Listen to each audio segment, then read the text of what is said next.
Well, I was born in 1940 in a labor camp in Delano, California.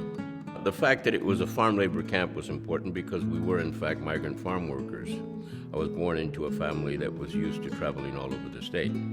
My parents were loving parents, and they made sure that we got as much schooling as we could, even though times were hard, always. So when I got a college education, I decided to use my education to try to help those that were poorer than me and needed the help. I knew from an early age that farm workers were pawns and being exploited, and so I needed to do something. By that time, I pretty much decided I wanted to be a playwright, that I wanted to be a writer, that I wanted to help my people.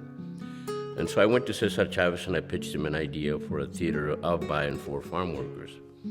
And he said, bueno, está bien. He said, but there's no money to do theater in Delano. There are no actors in Delano. There's no stage in Delano. There isn't even any time to rehearse. We're on strike. We pick it night and day. You still want to do it? And I said, absolutely, Cesar. What an opportunity. And the fact is that the Teatro Campesino that I organized with the striking farm workers was born on the picket line, because that's the only place where we could do it. But that was the most effective place where we could really do what we needed to do, which is communicate with the workers nonviolently, communicate our ideas with humor and with a lot of energy and a lot of spirit. And that gave birth to a theater company that continues to function to this day. When we first did Teatro in Delano for the farm workers, we were very aware, I was aware, that we were creating theater for some people for the very first time in their lives. It was the first time that they were seeing theater. I could see their eyes, even adults, open up because they had never seen live theater.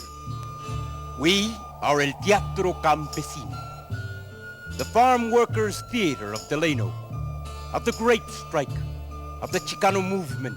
Our job was to keep people's spirit up by singing and making them laugh. That responsibility has never stopped. People always need to be able to laugh and take stock of their lives and to feel good about them again. We're into our 40th year with the Virgen del Tepeyac. It's one of the longest running pieces that we have. It's la Virgen de Guadalupe, and so that's very important to the community, to the Catholic community. We are permitted to perform in the church, in the mission. And that's very special because it isn't just a play. For some people, it's a spiritual event to come and see La Virgen del Tepeyac. For others, it's an artistic and cultural event. They come to see it because it's a little bit about the history of our people. But people still need to feel the delight that you can have in life. And so when people come to El Teatro Campesino, I think this is what they get here. They come and they attach to something that has been meaningful for centuries and for as long as humanity has existed. They're seeing something that's marvelous, something that evokes why we're all alive. And I think that is the magic of El Teatro Campesino.